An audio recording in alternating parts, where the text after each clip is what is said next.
I don't believe what I just recently read. I wished I could go and buy a BYD Seagull. I mention this a lot. Now I'm thinking about how and where to buy one. So if you can help with that, let me know. Not actually sure it would be allowed to be registered on the Australian roads here as an imported car, but maybe.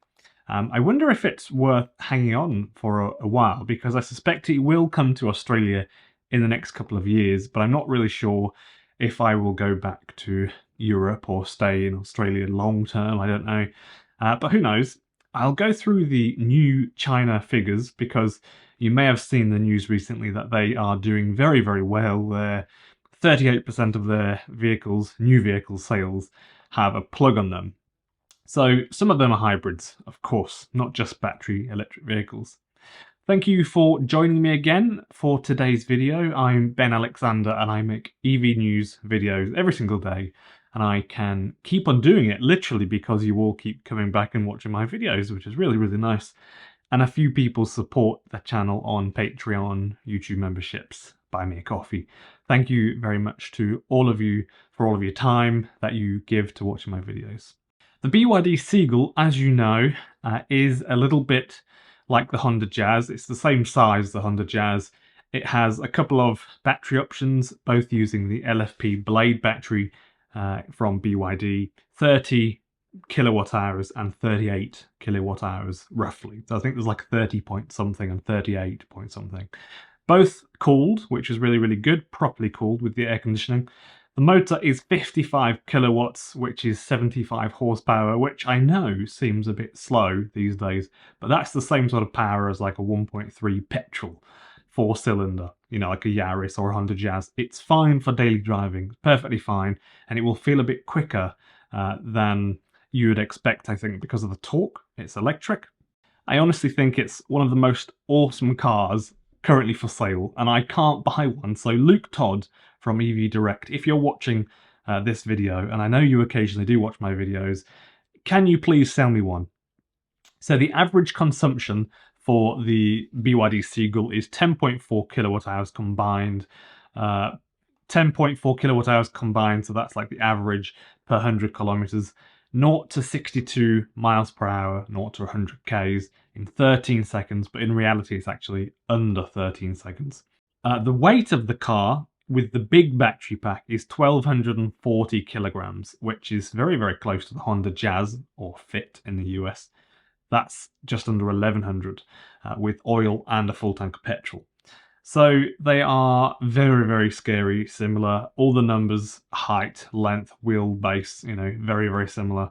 The main reason I like it is because it's imponderably cheaper than pretty much any EV that you can just go out and buy. The starting price is about 9,200 quid. So a little extra for the one with a bigger battery, which is about 8 kilowatt hours capacity extra. Charging is 40 kilowatts DC and 6 kilowatts AC. I think a lot of people in the UK could really, really appreciate this sort of car, because the range is perfectly fine for most people on a daily basis, and it will do long journeys perfectly fine, you know, a couple hundred miles, that sort of thing. That sort of battery capacity, totally fine, even the small one in the UK. Even here in Australia, I think it would do really, really well for most people on a daily basis. But here's where it is a bit interesting. So in Australia, it's so large that sometimes you do find the need to travel quite a long distance. And it does come up a couple of times a year where you just feel like you have to do a bit of a long trip, at least for me.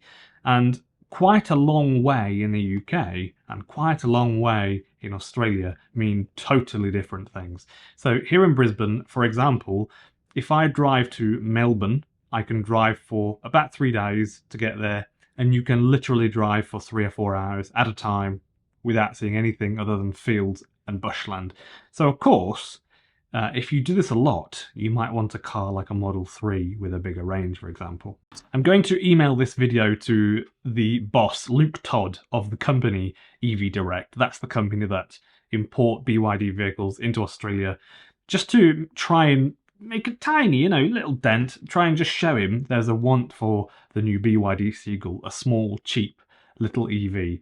So if you, like me, like the BYD Seagull, then flood the comment section below. Just put something, anything at all, that makes it clear that people would consider buying one and you have an interest in one. I think you should do that now. The top 5 cars then sold in China in the month of July are in this order. The most sold car was the BYD Song, pure EV and the plug-in hybrid versions combined, with 50,440 vehicles sold. That was one of the cars actually designed by the German car designer from Audi, and that's the guy also, for those of you who don't know, Wolfgang Egger. He designed the Alfa Romeo 8C. So he's the guy that designed a lot of the new BYD cars, like the BYD Han and Seagull and whatnot. Number 2, the BYD Kin. So both the hybrid and the fully electric version, that sold combined 42,155 vehicles in the month of July. Number 3, BYD Dolphin with 31,650.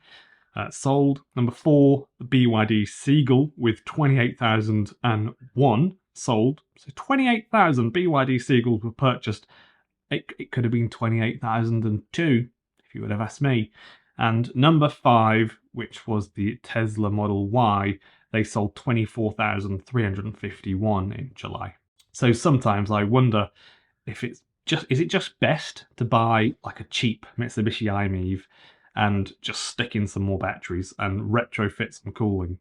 I actually don't know if that would be reasonable to even do this at all. It would be a really, really fun project. And at the very least, it would be fun, I think, to do.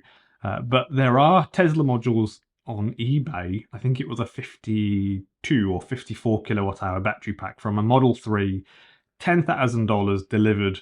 And the i-MiEV, or i-MiEV, as some people say, can be bought for $7,000 or $10,000 or $12,000. And I reckon spending some time and money could get something similar.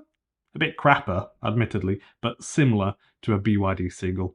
I don't know how complicated it would be, but I have an idea that it is very, very complicated. You might have to play around with CAN bus stuff and charging and voltages, and it'd be very, very complex. So I'm sure it would also take months to do it.